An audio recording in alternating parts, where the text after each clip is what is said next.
And did you want to talk a bit, Jen, about the sort of, we talked about the origin of the jury trial as a sort of lead-in to the board. So, what we're doing with the board is we're kind of creating, I guess, a kind of a sort of slight abstraction of like a court, and using these different kind of elements to divide up the space in different ways, and try and use that as a sort of a prompt to have conversations about how spaces are arranged and how they're designed, just using these very kind of like abstract kind of elements.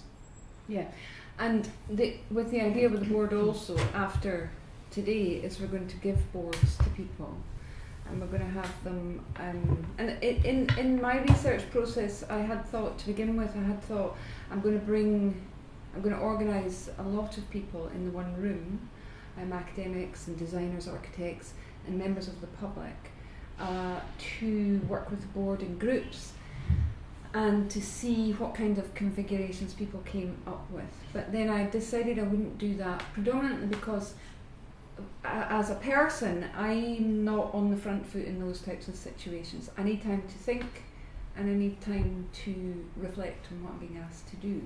And so I've decided that the boards will be given to people and they will take their time, or not, as the case may be, really to think about, from a juror's perspective, where do you feel most empowered to participate in the process? And then what people are going to be asked to do is to take photographs of the final configuration or configurations, maximum 3, and we're going to then analyse those and see if people come up with generally the same pictures or not. Are you controlling, not a very good social science word, but are you trying to take into account in some way what role the person has when you're analysing that? Like lawyers might have common things, or... What I'm doing is I want to ask people to look at the board as if they were jurors.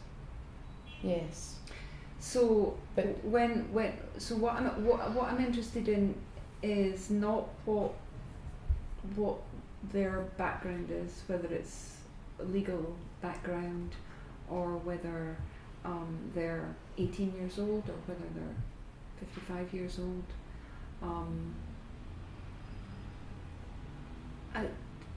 I think that complicates it if I take into consideration legal people, because ultimately legal people aren't going to be jurors. They're going to be precluded from sitting on a jury. So it's just it's about people as potential jurors. How are they looking at that process? And I know that you probably look at the board as I probably look at the board. I suppose that's what I mean. Yeah, it's like sometimes you'll get some results that will be affected by the person's knowledge or experience or background or whatever. Yeah, and I think ultimately we're going to get. I think one of the questions I'm going to ask people is: have you been a juror or have you not been a juror? Okay.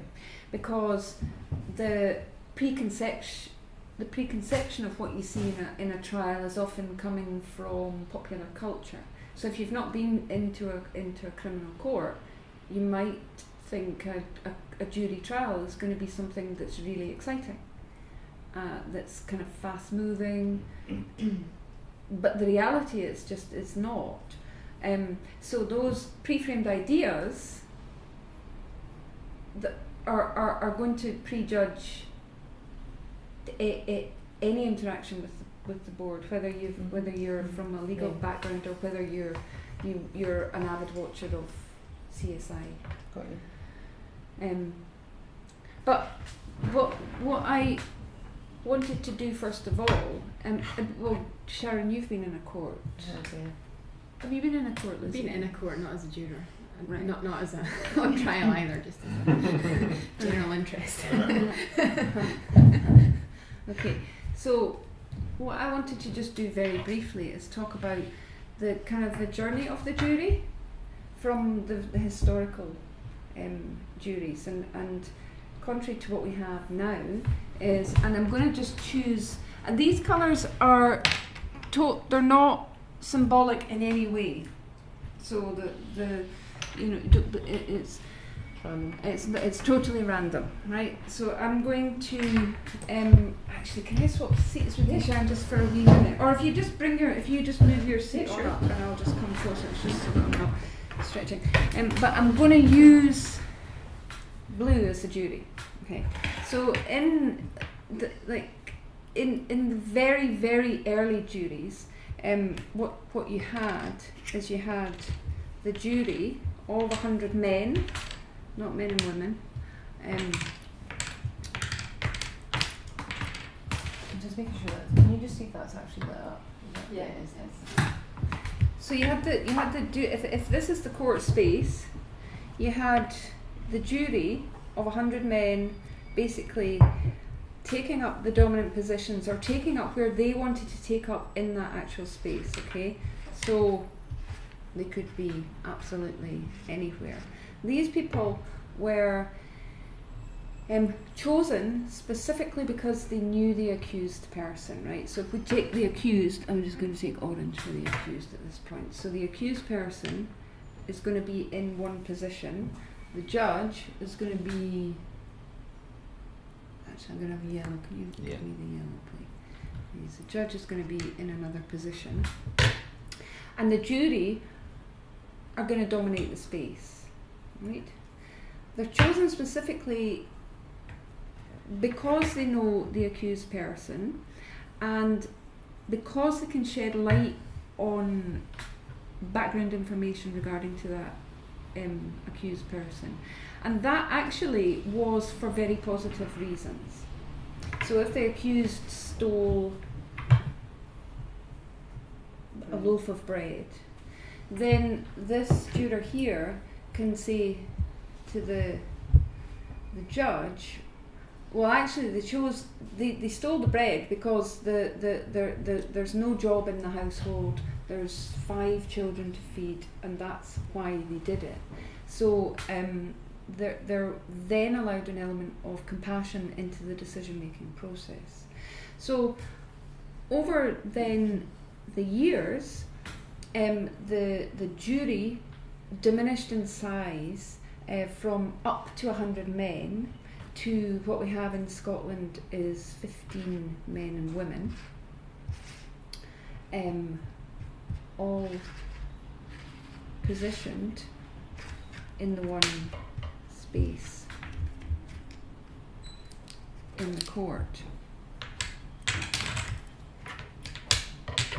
3, 6, 7, 8, 9, 10, 11, 12, 13. So there would be 15. We've got 13 here. So they're all positioned in a space in the court which is totally confined. When they arrive in their position in the court, so as they're called, as their number comes up, literally from a goldfish bowl, this person here will always remain number 1, 2, 3, 4, 5, 6, and so it goes on. And these people need to sit in that place for however long the trial is going to be going on. Now that is an arbitrary number. They don't know. The judge might be able to the judge might say, well, we could probably say this trial is going to go on for 1 week. But it's not a scientific thing. It could go on for 2 weeks, it could go on for 1 year, it could go on for, as the longest case came to an end last year or the year before? Last year or the year before, the fraud trial in Edinburgh lasted for 3 years.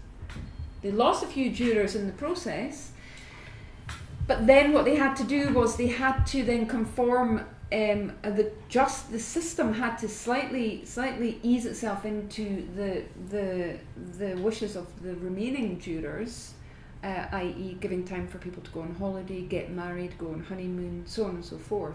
Otherwise the trial would have collapsed and they would have had to reassemble a new jury, and that's a costly, time-consuming exercise.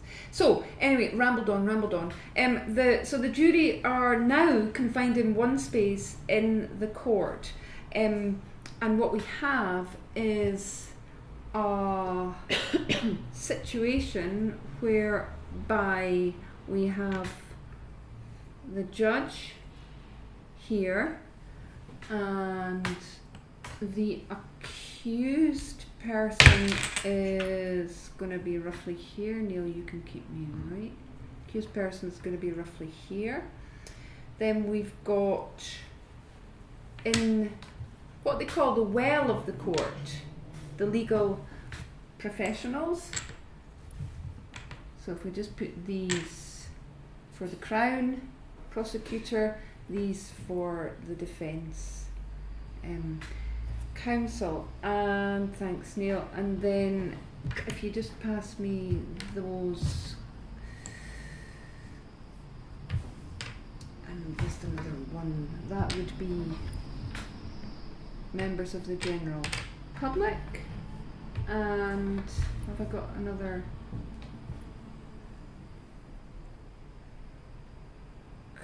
colour? If you just give me that. And that's roughly where your witness is. Okay? So that's your rough configuration in a court at the moment. So you also, so that's where people are sitting, but then you've got segmentation and segregation going on. So you've got a barrier here. Now obviously the jurors can see over that barrier, but it's a barrier nonetheless. Well, maybe you won't see it as a barrier. Let's move this person to there. And you also have, actually, let's move on there, a barrier here in front of. Does the jury always have to sit in the same position? Yeah. You always have So to sit next to the same person? Yeah, so if you're number one, Mm-hmm. you have to sit here. So you've got to sit beside this person. And this is how it works. So if you're, and it may be a minor thing, it may be a major thing, but if you're somebody like me who actually doesn't like sitting beside people I don't know, and I've had the misfortune to be called as number 4 juror, I'm buggered. I'm stymied. I'm sat there, and I'm anxious already, actually, and so I've got a preoccupation in my head. So things, those types of things are never taken into consideration. So this is the barrier for representing the judge's place, and we also have actually we do have things like this between these people. That's not a barrier, but it's lots of gubbins, lots of computers, lots of this and that and the next thing. And the accused is here. Now I'm just putting transparent here, just my choice. But the accused is put here. In some of the Victorian courts, the Old Bailey or the Royal Courts of Justice down south, or the Manchester Crown Court, some of the courts have still they really enclose the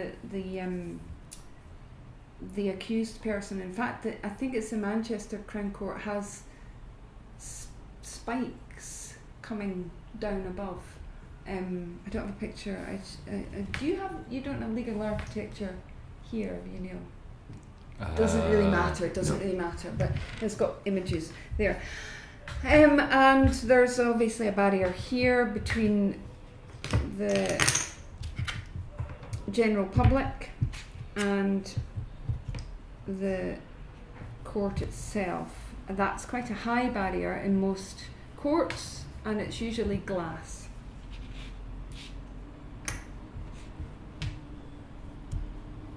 And that's it. That's your court. So in terms of participation then, and this idea that jurors can participate in that process, which I, in my research, have always argued is an ideal and not a reality. So I argued, and still do argue, that juror presence in the courtroom doesn't equal their participation in that process for a number of reasons. That their physical space doesn't allow them actually into this discussion, and the way that they can actually take part in the spoken word also doesn't it doesn't happen. It doesn't happen. So what I'm interested in then is other people's, your take on the process and how you might configure that space differently to enable juror participation.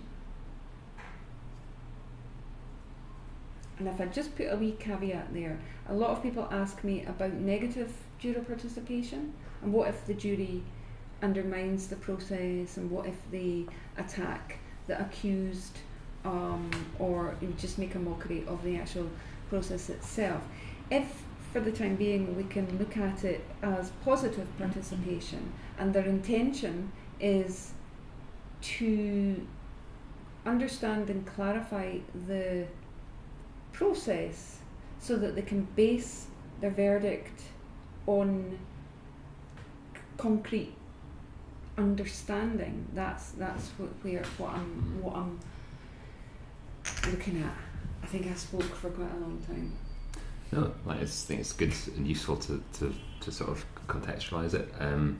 We're interested in, obviously there's a lot of it's a heavily sort of codified space in terms of a courtroom. There's a lot of signals being given out on a lot of different levels, not least to do with things like the sort of codes of behaviour as well.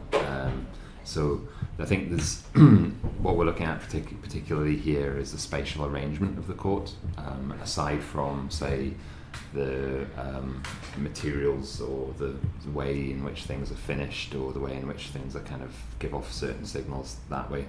So it's things like where people sit in relation to each other.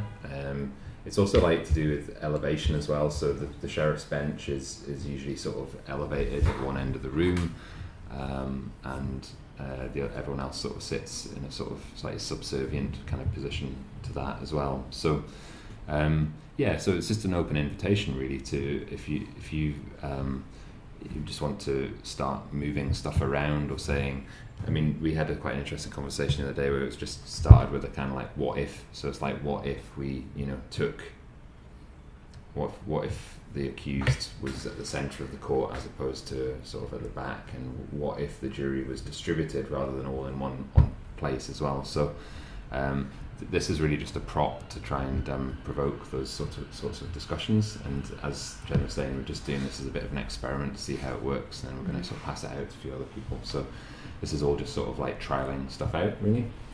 I'm also interested as well, like Lizzie, about whether when in architectural practice, about whether you talk about things in the abstract like this at all, in terms of planning spaces and buildings with very particular, say, agendas or functions, or whether it's almost like everything is quite set by a certain set of standards that you then have to sort of kind of work around. I think it depends on the individual approach. Mm-hmm.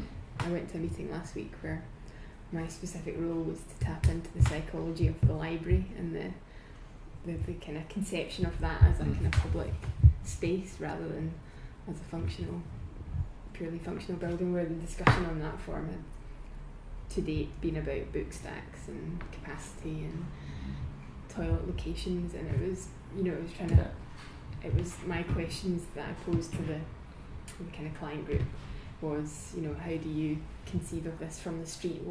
What is it that gives you the impression of library? So that kind of sense of that kind of psychology of a space as soon as you the first impression of it, and how that makes you relate to that space, makes you want to feel comfortable in that space or not, I think is something that's often lacking from that design discussion, and certainly not kind of part of a standard procedure.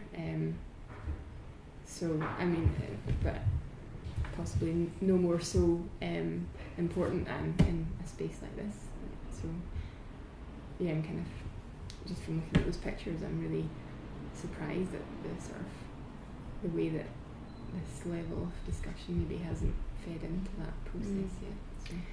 It was an interesting. Have you been into there's the newest court in the Sheriff Court in Edinburgh is a civil jury court, and when the fellow said that this is the civil jury court, I said I didn't know we had juries in civil trials. Okay.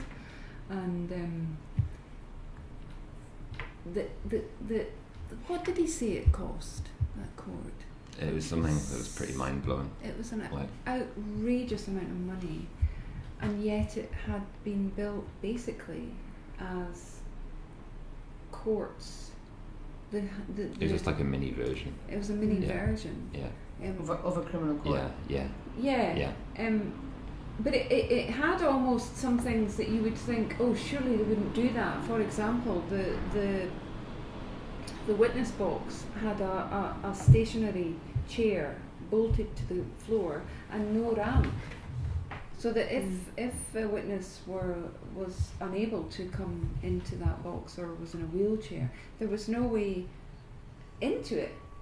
And even if you could get into it, you couldn't move the chair out if you needed to put a wheelchair in. It was remarkable how traditional the format was, and the elevation of the sheriff's bench also didn't have access. So if the sheriff couldn't get up a step, then the sheriff couldn't get up a step, which was I found mind blowing, and it had cost something outrageous like £10 million for one courtroom. And it was this kind of a stock standard print of what we'd seen before, except the colours were different. The blue was dark blue, so it was a more modern blue, but which did cast a different energy into the room, that's for sure. But it wasn't an open space. But maybe it ought not to be an open space. I don't know. That's why we're interested to chat to. What do you mean by an open space? It still had the segmentation and segregation. It still had the you'll sit here and you'll remain here. It still had the idea that once you were in the space, you must conform. Yeah, they go in diagonal. Yeah, they're going diagonally. Some of them, some of them are a bit tight. Yeah. So I think we were interested in just the idea that everything is on a horizontal, vertical axis as well. Yeah. So there's very few corners on anything, and everyone's relationship to the other thing is always at right angles. So I think we've been interested in I guess it's just a sort of what if maybe the functions were.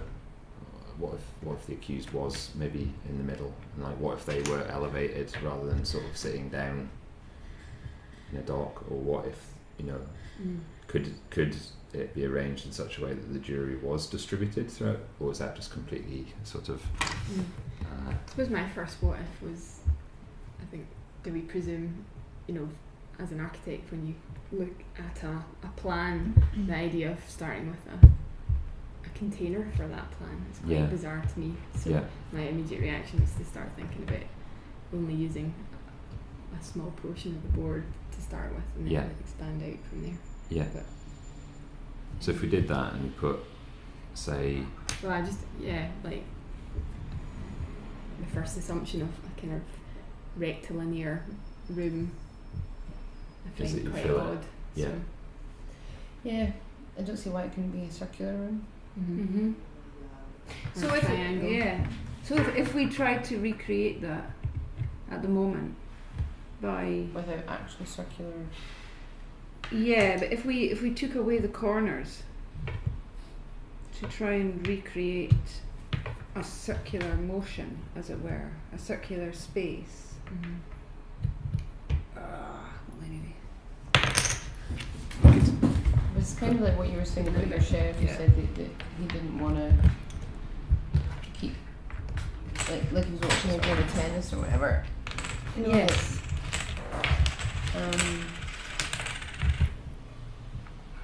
it's always easier to have conversations with a group of people if the room is more circular rather than angled, isn't it? Yes. Here. yeah.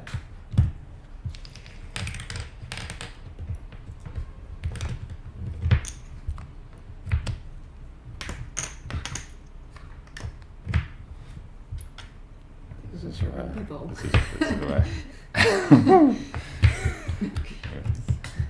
That could work too. battle of the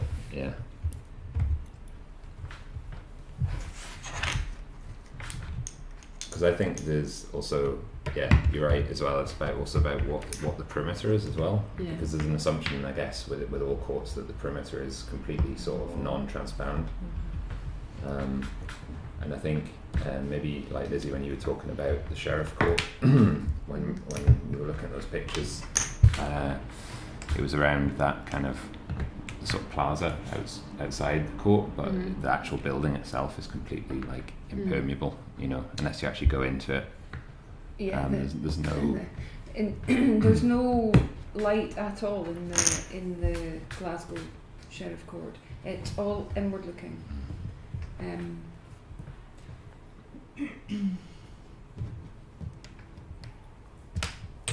So if we were to take something like this and think about sort of the spatial arrangements Yeah, I'm within kind of here. imagining that you come in from this direction Yeah. because we've used Yeah, these on this side. yeah. So Or even that could be completely open. So that's like an entrance point, and then maybe there's like sections of so is that of this, goes into the external corridor or something? I don't know. it could be, Potentially. yeah. It could be, or if you're a juror, it could quite conceivably be that your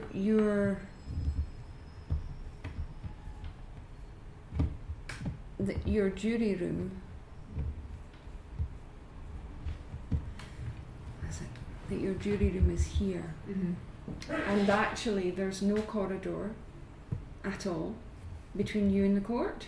It's just a door, or it could be a very small corridor. But generally speaking, you don't walk very far, and again that comes back to the confinement of the jury. You don't, bearing in mind that in the very early jury rooms the doors were locked, and you were absolutely confined. But so you don't walk very far at all during the course of the day. Not really. Probably about No. 250 steps yeah, on your That Fitbit. must, your that must like have an impact. Like if I'm not moving, that would really like Yeah. affect my concentration.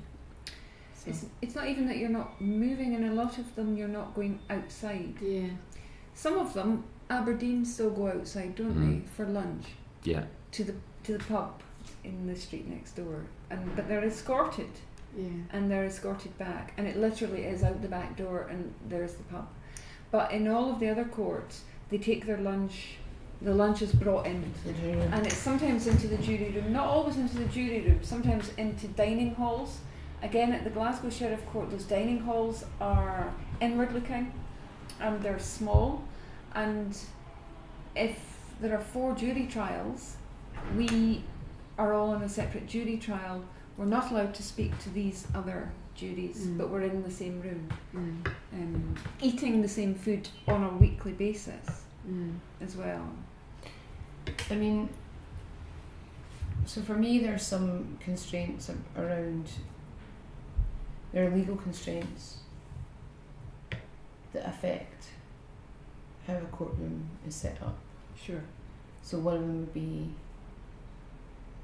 that you can't, there are constraints around contempt of court stuff, so that you can't speak to people about so containing a jury in a way is partly to do with that. How you contain them is a different question. Yeah. But trying to stop them from having conversations with people on other juries, or also you can't completely isolate people from their whole lives to go home at night. Sure. But there would be reasons to do things like if this was a corridor into the outside world, that anyone who is in the court space or your justice centre could wander up and down, look through the window, then that wouldn't work for cases that are in camera, where you're not allowed, where witnesses are anonymous, or so there would be some constraints like that I think would be important to have built within your architecture, but you wouldn't necessarily have to use them, so that could be like that, but they could have blinds on them. Okay. Yeah. Okay. And so for an in-camera case, you could just drop the blind. Does in camera mean in the room? Sorry, it's so everything has to be in the room. Yeah. Or if you have special measures where a witness is out here in a separate room giving evidence by video camera that's linked into the room, then these can't be transparent either, right? These have to be these have to be contained. So there would be some things like that I think you would need to have built into your structure that would give you at least the option. In the same way like a ramp gives you the option, you don't have to have a wheelchair to get up a ramp, you can walk up a ramp. Sure thing. Yeah. But the other thing that I think is really, I don't know, for me, like I spend a lot of time talking to my class about how we should have less criminal law and less prosecutions and less prison sentences, because the criminal law is the most serious intervention that society takes against individual people. And so for that reason, although I'm a massive fan of informality in legal proceedings, I think there is something about a criminal trial that has to have something that denotes seriousness. And that doesn't necessarily mean for me that the judge is like up here and everybody else is on the down low, literally. But there's something in the way that the courtroom is set up that I think has to have that the jurors in participating in the trial realise the significance of what they're participating in. But sorry. I was just going to wonder though, in terms of because you've got a dichotomy there, haven't you? You've got members of the general public coming sometimes with a pre-framed idea that of what the trial is. They've been cited to the High Court. It's a murder trial. All manner of different ideas could come to them. Now, the severity of their part in that process and the process itself is initially it is a pre-framed idea. It's been read, it's been seen, it's been something. But and of course the original idea in the Victorian courts in confining the jury was partly to say, this is a very, very serious situation that you are a part of, and because this person could be hung or they could be sent to prison for life. But by confining them in contemporary society, or by treating them in the way that they're treated in contemporary trials, which again are held in not necessarily contemporary spaces, I think curtails their. Personally, I think it could curtail their ability to actually really engage with the process in front of them that they can see as very serious.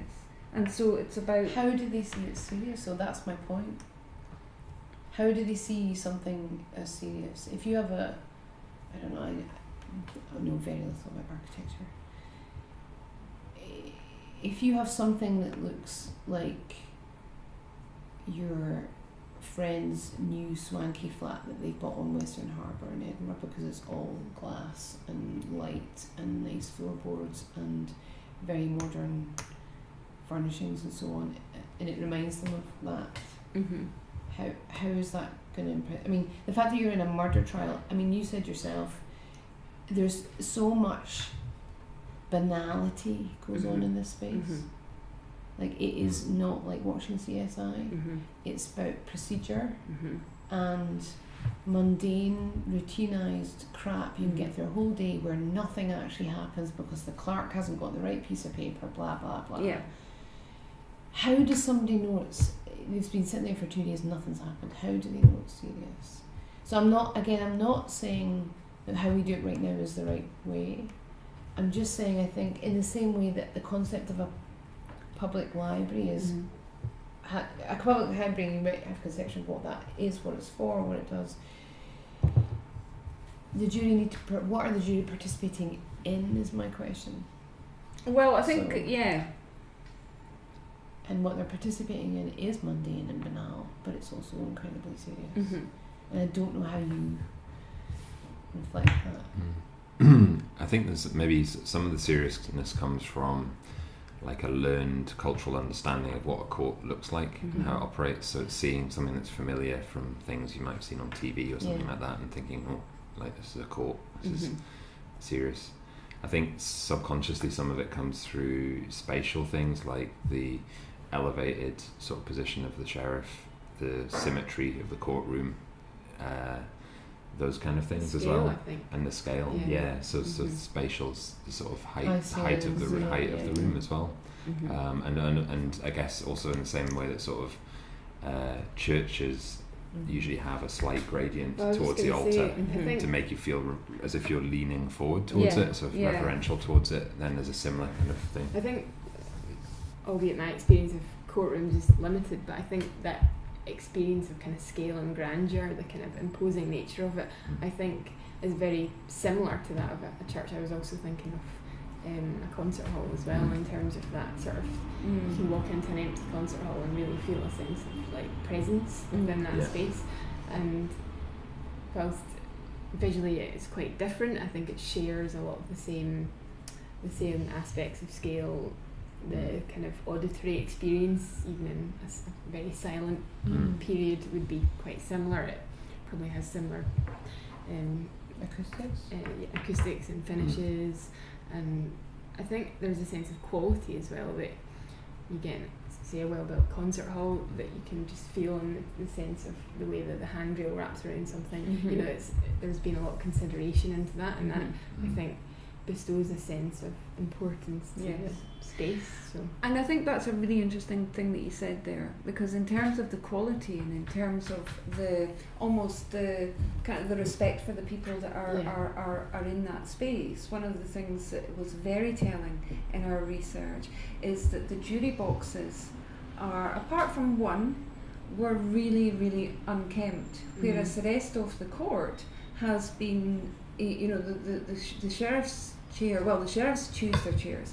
Unkempt, what you mean? You mean like sort of a bit tired furniture? Totally. I mean, some of the seats, the upholstery is ripped. Right. There's a graffiti, things like that, which is very distinct from the where the legal professionals are working, and where the I was going to say obviously.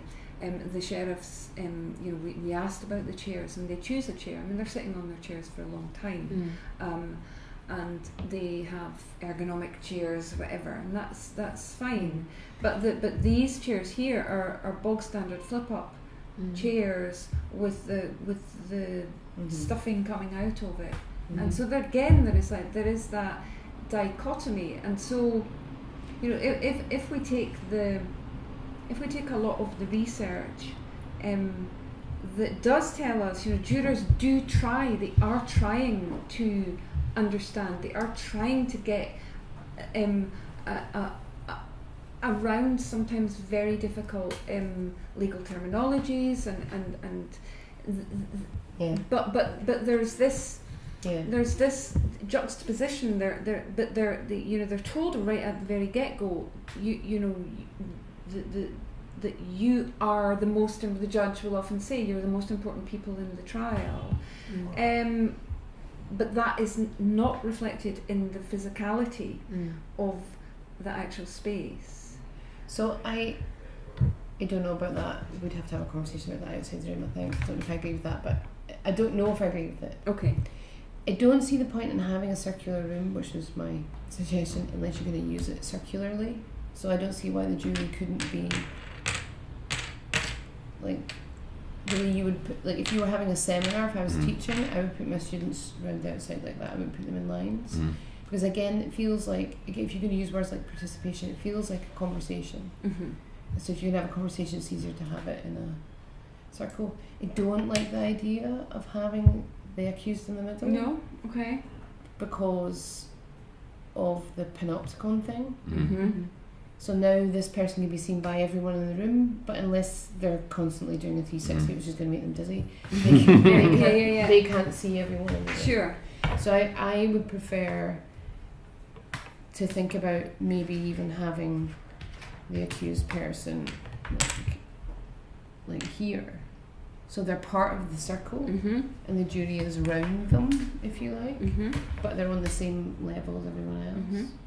I was also thinking about that, kind of supporting that in the sense that these people are all, I suppose, in a way kind of forced to be there, whereas everyone else is either they are professionally interested and understand the process. And I've always kind of thought through this discussion that it seems right to group together the jury and the accused in that kind of sense, and maybe they're on the same plane. They're almost not Well, opposing that's each right. other. They're supposed to be a jury of your peers, right? So that would make much more sense to have them grouped together.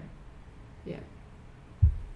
So whether that's in a circular form like that, or whether it's just that they sit there. Obviously there's a division there, but they're all facing the people that have the. Would you need a division there? I guess you would. I don't know. Well, you wouldn't necessarily. I don't think. Severity, I guess, of the case, or. But again, it could be a person. There could be a person there. There could be a little. It could be a guard. Right. There's a guard. It wouldn't actually have to be a wall. Yeah, it could be like that. But then,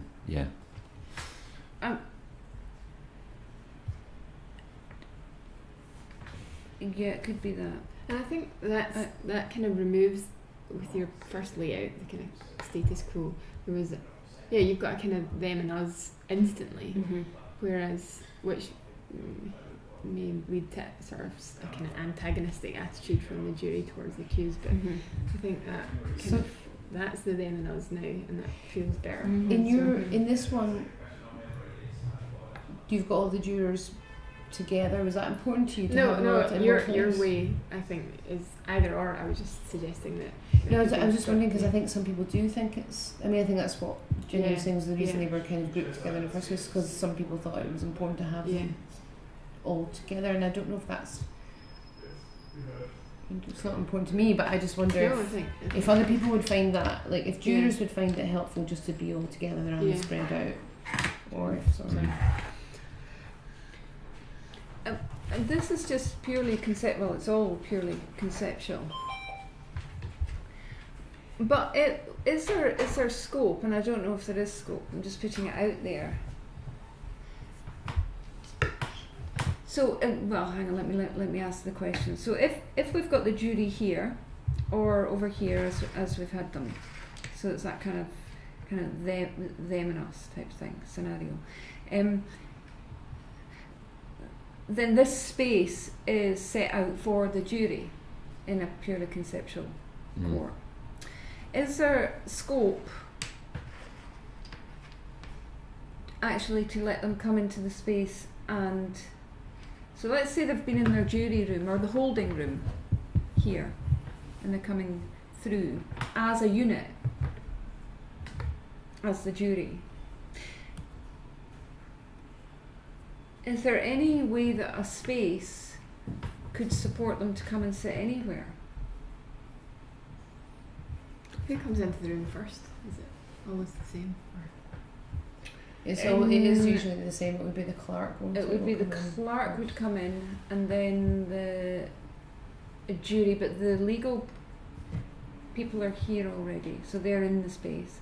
So the jury then would be led in by the clerk, and then the sheriff would arrive last. The accused. The accused would be before the sheriff. The so accused the jury would be would come in, before. then the accused, and then. Okay. And in a well, I suppose it depends. So you'd have these two, not them. Yeah. And First, then, yeah. So then these would come in, and then this, and then this. Mhm. So you've taught classes. What do I do in the class? You walk. No, I'm saying you walk into a lecture theatre, Uh-huh. an enormous lecture theatre where you can sit wherever you want. Mhm. Same in a cinema, actually. Maybe it configures itself differently in cinema. In a lecture theatre, my experience is people sit at the back, Yes, actually we do. and Sit up the back. they sit in clusters. So you could make that. You could, in a conceptual space, make it really open, and you can say you can sit where you want. People will probably all, more or less all sit in the same places. Yeah. So then maybe that's a question of design, how you design a room to make people sit where you want them to sit, but that kind of goes against what you're saying, Yeah. which is people But should they sit where they feel want to like sit. they Yeah, sit where they want. yeah. Because it's an interesting thing you say about teaching a class. Because what I do in a class often is I'll usually be running in last, and there'll be a lecture room, and of course you can't just reconfigure a lecture room, and then I'll go and I'll sit in the seats with the students, and on the first class they don't know that I'm there to teach, and if you're the student, I'll come and I'll sit beside you, and that's fine until they realise I'm the teacher. And then people actually they're quite alarmed a lot of the time, and I'll I'll quite often take a class from sitting in the lecture theatre with the students, and that's a whole different so it's all to do with critical pedagogy and blah de blah. But there is certainly because the status quo has completely changed. And they're not expecting that. There's a. So is it for the first few minutes when they don't realise? Then for the first few minutes, yeah, and subsequently they then find it a wee bit. So how do you transform that moment then from you sitting in the lecture theatre as a potentially a peer to then being the lecturer? How do you initiate it? I just start chatting. I start talking from the seat, and I introduce myself. Right. And I'll say who I am. But are you not facing forward, and everybody else is facing forward? Yeah. And but then they soon come to. And can they hear you? Yeah. And then I'll move down, and then they'll, so I'm not. Usually at the back when you're doing this, so you're facing the whole room, or usually at the front where you're facing the screen. If I'm in the usually sitting in the body of the lecture theatre, and I'm looking. So that's the screen. I'm looking down there, and then I'll get up and I'll move out and I'll come down. But and then I'll continue that, because then there are different things that I'll do with students throughout the term that empowers them actually to take the class. I'm taking the class, but they're empowered to take the class, and I'm guiding the class, but I'm not guiding it from the front. I'm guiding it from the where they are. So and they ease right into that, but it is because the norm is for the teacher to come in, and there's a very definite, we're the students and that's the teacher, and we can see the teacher and we're not confusing with anybody else.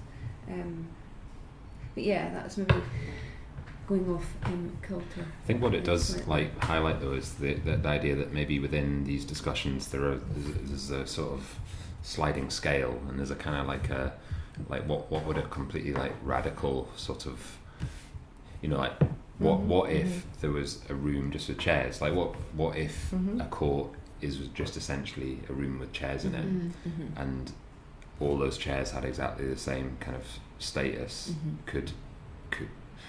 Would that create what would be different about the dynamic? What would work? What would not work?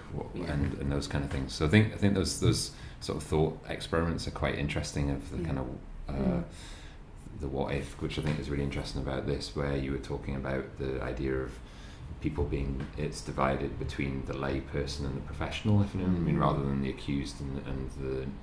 So, because in a court, I guess the dynamic is the accused and everyone else, basically. Yes, that's right. That's the sort of the kind of divide. That's it. And the idea of a jury of your peers is a phrase that I've heard a lot, but I hadn't really thought about in the context of this project, and about spatially what that might mean as well. So that's really interesting. I'm just going to get a little drink of juice and carry on. Okay. Yeah. There's no public gallery in this space yet. Yeah. So if there were, what, do you think that should Lizzie, take it to the next level? Sharon, would you like a drink? Yes, please. Why is it so big? I mean, like, this is a huge amount of space. Why need all this floor space? Juice? It's more vacuum. That's not literal. Juice, please. It's this one or green? I'm weird in a very mixture of like I'm literally looking at floor plan. So yeah. I mean, you could. It could conceivably be, you know, like the obvious logical thing might be that is also like in the round as well. So it's the public. Yeah. So the public gallery is a sort of another ring of people that just sit outside of. If this was an Atticus Finch courtroom, it'd be a bit more like that, wouldn't they? Yeah. That's not very clear. Yeah. Are these elevated? Yeah. So that would, I mean, I know your project is about jury participation, but this, what I am also interested in, what is this? What are they doing? I mean, maybe that's.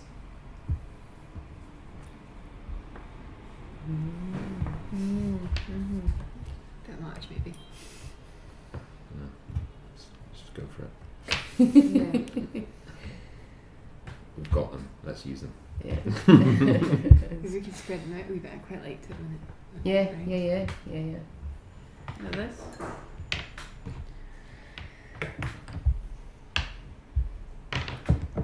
Because we could also have done that with the jury. Made the jury elevated. Try it.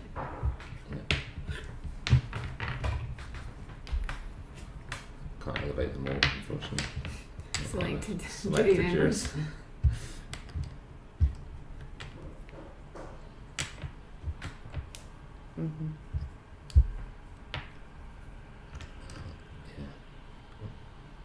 Do some others or is sorry. that?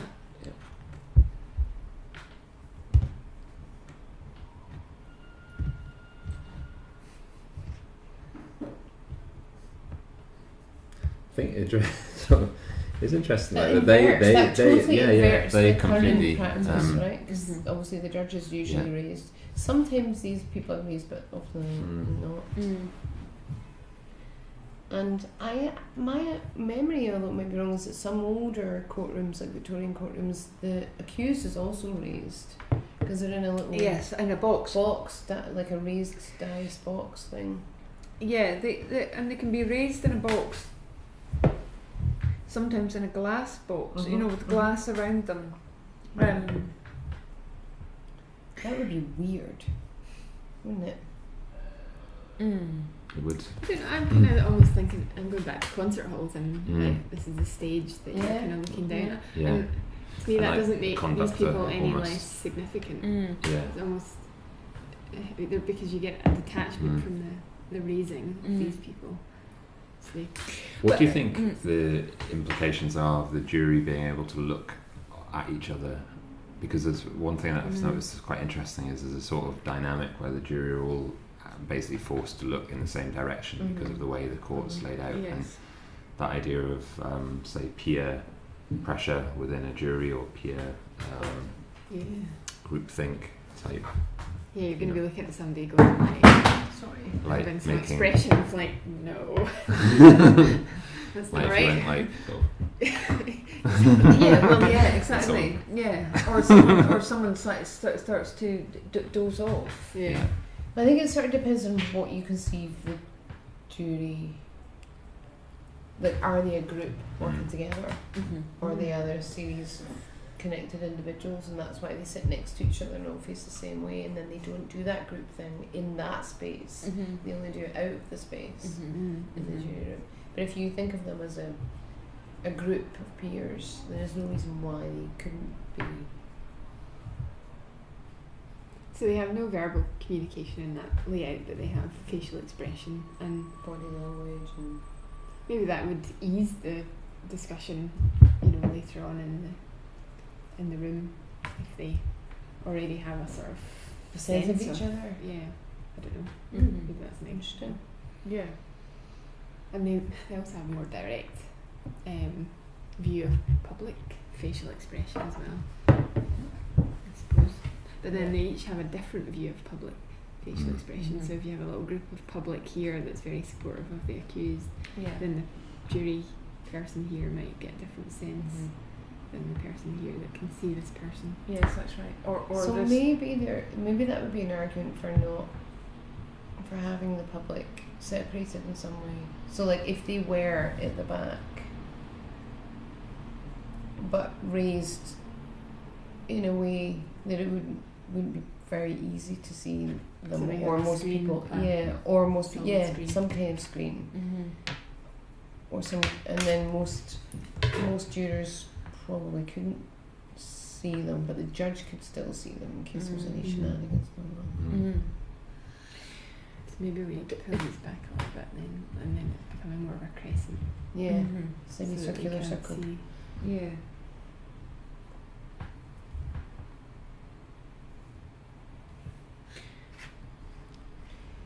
I would be interested to know who was the judge that was comfortable being on the little platform while everybody else was raised. I think you might get some pushback from judges on that, but if the point is to say how do we empower the jury to participate more, then But then in a lecture theatre, the lecturer is at the lowest point in the room. True. And that's true. So then the room would be tiered, maybe. kind of feels like it, yeah. I think one of the things I don't know that this because if we take the concert hall situation and the conductor will be like a pit, a pit conductor is the very lowest person in the building. Yeah. But I think and the audience are raised the highest. The lights are also the darkest. So, and okay, and a pit orchestra is maybe not the best example, but the orchestra is lit. The conductor is lit, of course, with their back to the space. But these people aren't necessarily seen. So that's another aspect of the process that we can't necessarily go into in great detail today. But that whole lighting of the space. This though is interesting. Like so why we would have? I mean, that kind of implies that these people, if using the concert hall analogy, these people are the most important people, which is interesting, given what you were saying earlier about judges often saying to juries, "You're the most important people in the trial." But also, why we wouldn't have the judge somewhere else. I don't know. It would be really interesting. It's because the stereotype, yes, would be the judge. Are they going to be happy out with the comfort zone of their bench? Anyway, but then if you take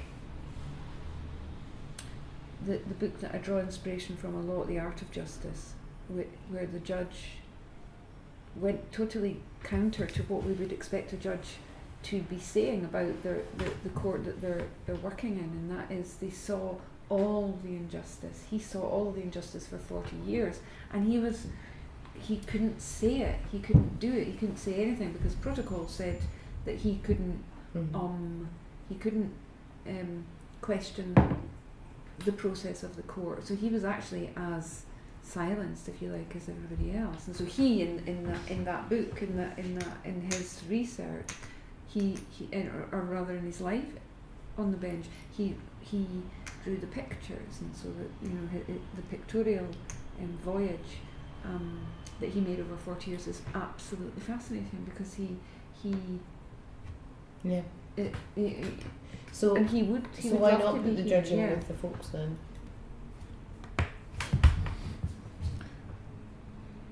So you could take maybe it it is like something around the idea of like concentric circles. So there's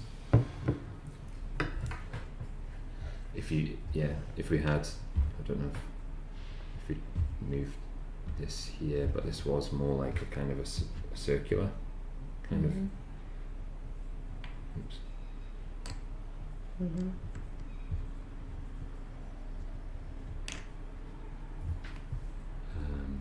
So there's like there's a kind of, I guess in anything like that, there's a kind of sense of parity around all of these kind of functions.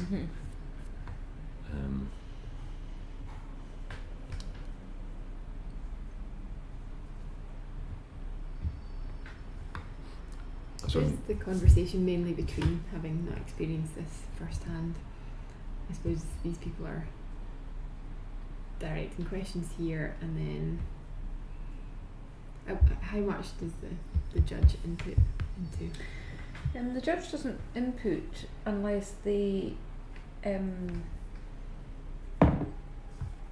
judge inputs in a kind of a soft touch way, in as much as they'll welcome the jury and they'll tell them how important they are. But then the judge will intervene on points of law, or process. Or they can intervene if a line of questioning from a legal player is either going off on a tangent or doesn't seem to be appropriate. Then they can intervene on many different levels. They can ask questions of the counsel as well. So, I say this is a rape trial, and the defence solicitor or barrister wants to make an argument to bring up sexual history evidence. Then the judge can ask questions about why they think it's relevant. Okay. Or so that could be quite a long dialogue between these two, where everyone else is silent. Yeah. And the witness, we haven't got a witness in here yet, but the judge can also ask questions of the witness. Okay. And sometimes, though, if there's a dialogue that's a long dialogue here, then the court is emptied. Right. Because they don't need to know this. Because it's usually a conversation that is about what they should be allowed to hear, so they're not allowed to hear the discussion about what they should be allowed to hear, otherwise they would hear it. You know what I mean? Okay. And you have colour. The witness. We don't have one, we'll just put one of these in. Black square. Do black square, yeah. And quite often there's quite a lot of dialogue between these two parties as well. Yeah. And there's often more than these two. There's often a team. Yeah. Or certainly four, but sometimes. And there's also toing and froing. There's a lot of toing and froing in a court of random randomness, right? Mm. Yeah. There's usually a clerk over here somewhere. It's usually near the judge, actually. Yeah, judge. Clerk would probably be somewhere like that. Yeah. I don't know where the witness would go. Just Make a bit more space. yeah. Maybe. And maybe what about because in this situation there's a presumption that the jurors are all going to be comfortable here. Mm. What if I'm a very, very nervous juror and I've heard this terrible pre-trial information about the accused and it's splashed all over the newspapers, and I'm a very, very nervous person and I don't want to be here. Is there a possibility within the space to, so there's an argument to say that this juror would actually have been much happier sitting here in the box with the other jurors on either side. So is there something that we can do in this space that allows this juror to feel comfortable?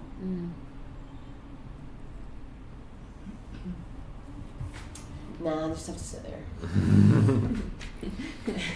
Do Sorry, Jenny. sorry.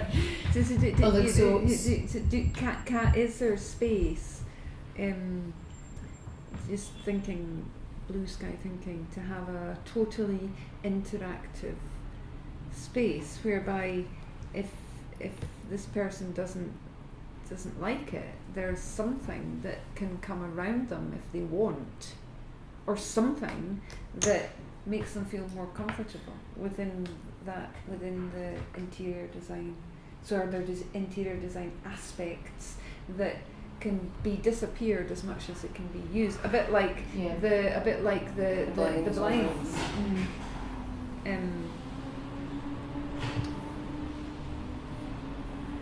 Well, looking into the future, does a jury needs to be in the same room?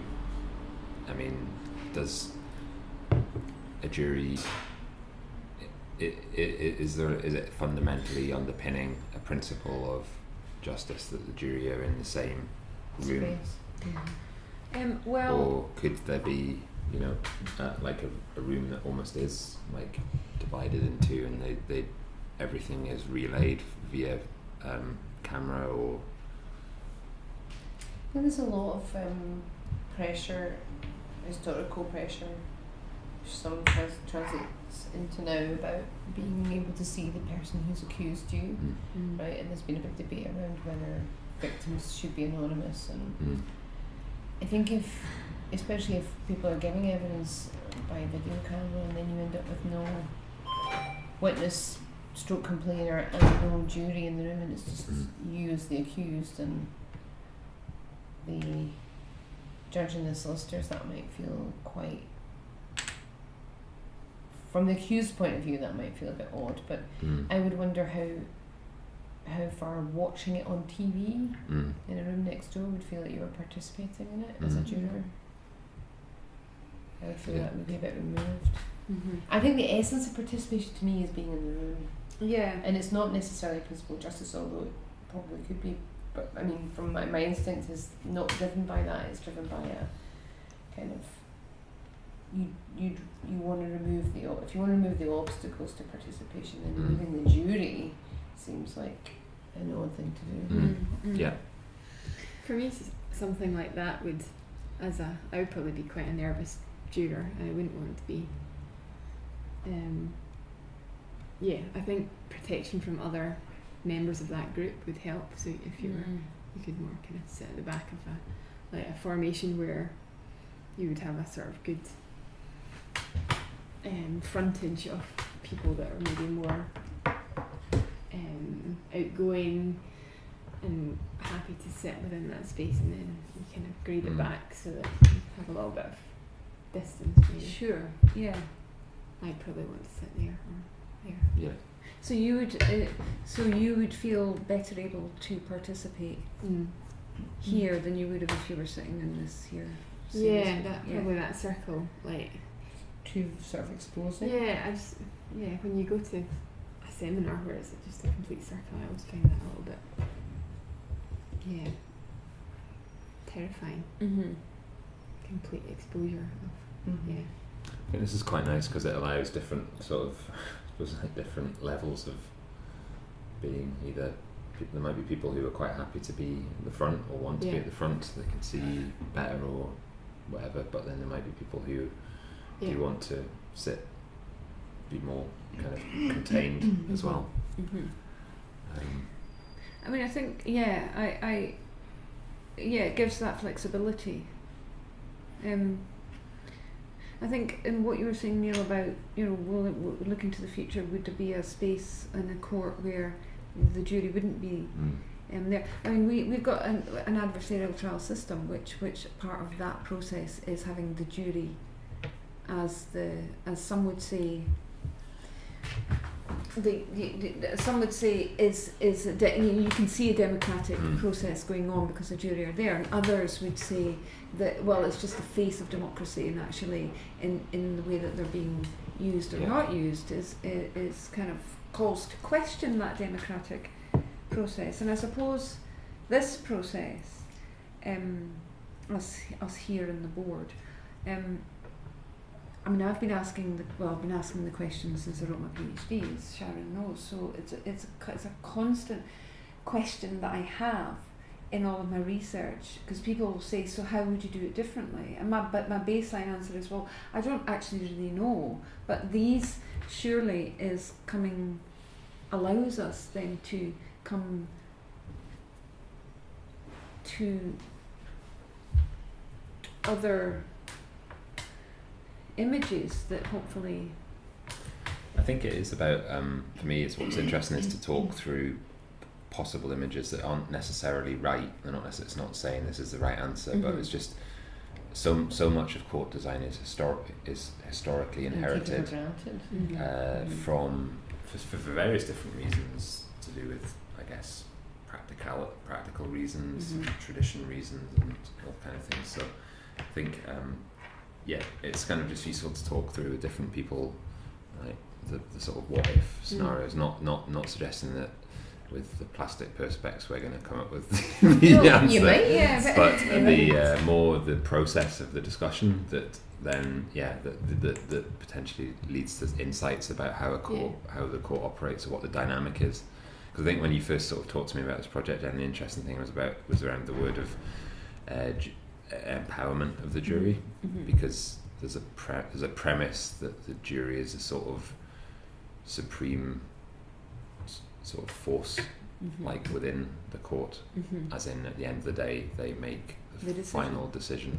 But there's so much other stuff going on around that shapes how that happens, including the architecture and including the political dynamics as well. But I think they're all. So it's just interesting to kind of think through, because I'm conscious of like people's time as well, and like they probably were kind of running on a bit, but I was wondering if we do just want to push the boat out and say, like, if you like one. Like, you're talking before about dividing the space in. I was just thinking of a big triangle. Can I just say before we do that I just I don't like this. You don't like this? Okay. And the reason I don't like it is because we've had this conversation before. This person is the most disempowered person in the room. So we want to empower the jury, but not at the expense of further disempowering this person. Agree. Yes. So for me, however we do it, actually this needs to be in the right place, and then everything has to work around that. Yes. That's kind of my feeling. Yes, because we have to always remember that whilst the theory may not play out in practice, but the accused person, if we take it quite literally, is innocent until proven otherwise. And so having them separated or elevated or actually singled out or handcuffed or whatever gives then, as one of the lines in jury play at the beginning of jury play was, why is he not handcuffed? because people have a perception that You should because you're be. accused, you should be handcuffed because you were obviously guilty. Mm-hmm. Well, not actually. So, yeah, in which case, then why don't we just get rid of all of this and move more towards an inquisitorial system, which I think is what you weren't getting at necessarily, Neil. But by getting rid of the jury, we actually can transform into the inquisitorial system which we see in Europe, in continental Europe, where there is no jury, there isn't this day in court, as it were. But shall we try the diagonally? Do it. Yeah. Shall we get rid of the whole circle?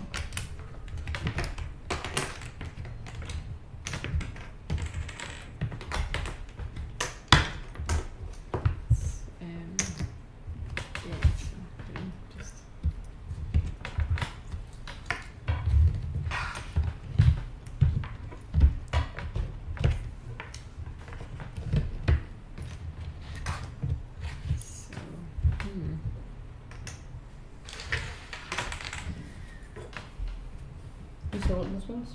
We'll start with clean slate. Yeah, so I didn't have any preconceptions on how that would work. I was just curious as to defining the space. I was interested in what you were saying before, just about the accused and making sure that they're not further disempowered, because I'm just trying to think in what ways could that be done, or in what ways could they be less disempowered than they are now? So I mean, that's for me. That's an empirical question. Yeah. That you would actually need to ask people. Yeah. How do you feel in a courtroom? When you stood as an accused person in a courtroom, how did you feel? In what ways could we have made you feel better? We can guess that putting that person in with their peers is going to help, but we probably don't really know. I mean, has there been any research on that? As far as I know, no. Yeah. But there could well have been, but I'm just not really. I don't know about it.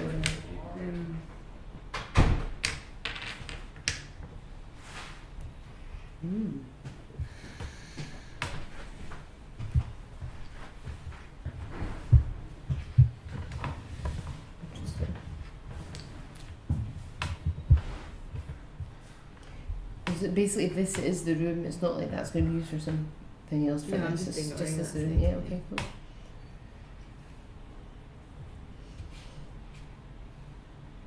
I think you get even more of like a symmetry thing happening in some ways. It's quite interesting, but it's done in a sort of it's like a more sort of exaggerated form of it. That's I think the position of these elements here is always interesting to me, like in relation like to guards or something. yeah. The Yeah. judge, and there's a total practical there's a practical reason for them being next to each other, because of the way the procedure being that they have to be in close communication all of the time. It doesn't But- always stand next to each other in courts, though. Right. I mean, sometimes they'll be like on opposite sides Yeah, of something, yeah. like in an asylum tribunal.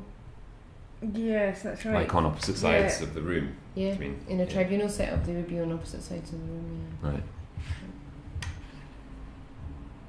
And these are movable feasts. I mean, they will move anyway, That's you know, right. because they'll go to the lectern but they don't have to remain there. So when they're taking their turn, they can actually move anywhere in the whole space.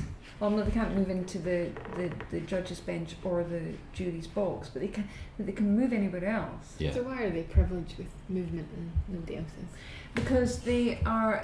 Because when they question the witness, they stand to do that, and they often move around. And no one else in the room is standing. But you're saying why? Yeah. Maybe these people could stand if they wanted to, Yeah. or sit down if they wanted to. Mm. I mean, I can see why they might not want them to be moving around, because that could be really distracting. Yeah. I suppose it's okay if it's one, but yeah. But standing up, there's no reason. That feels, it depends. Were you thinking that people's chairs would be kind of how did you see them facing? I suppose just kind of like that, but Yeah. maybe they have swivel chairs they can face Mm-hmm. whichever way they want. Don't know. Because that I mean, feels yeah. slightly antagonistic to me somehow. I think it's because they're so almost so symmetrical. It's like, but I like it though. I still like it.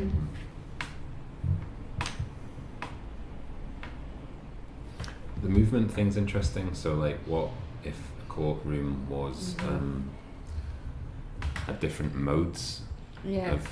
for different phases of a trial, so that people, because if the Like this. advocates are allowed to move, but sort of no one else really is, then that automatically gives them a kind of a privilege, and maybe there's ways in which I don't know if other people were People at can come certain in and out of points. this space. I mean, right. Mm-hmm. I don't know. Just kind of. You're introducing an internal corner here. That's challenging. What's that? Internal corner. That's challenging. Yeah. Is that's not that's not a common thing in a space? No. It's usually a mistake. Or you mean like covering up a mistake, or actually just a design mistake? Well, it's generally, if you have a sort of space that does that, then it's usually wrapping around something else, and that's Yeah. what it has to do that. So Yeah. it'd be kind of odd to. But I'm curious where you're going with this. So. I suppose I was just thinking about the idea of a space that has, you know, like zones, if you know what I mean. Like could there be something here? So at the minute, the jury is either in or out of the court, aren't Yeah, they? and the kids. They're Yes. not. They're not. There's There's no halfway. there's no halfway. The only halfway this is would if be you're like walking down a holding corridor, kind of Yes. pen or basically. something.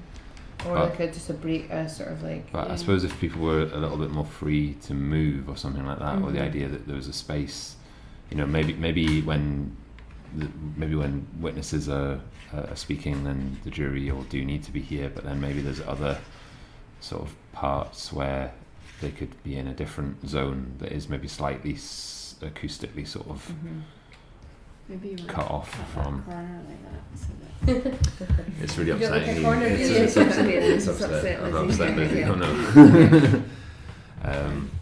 So that's why I'm not an architect. I tried to be an architect, but I was doing that all the time, and they're just like, no, not happening.